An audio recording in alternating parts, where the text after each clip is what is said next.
থেকে রাজশাহী বিশ্ববিদ্যালয়ের সকল ক্লাস এবং পরীক্ষা এবং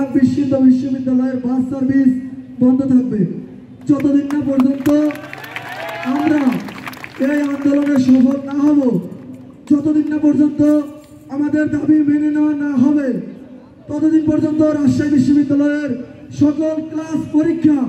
এবং অফিসিয়াল কার্যক্রম বন্ধ থাকবে।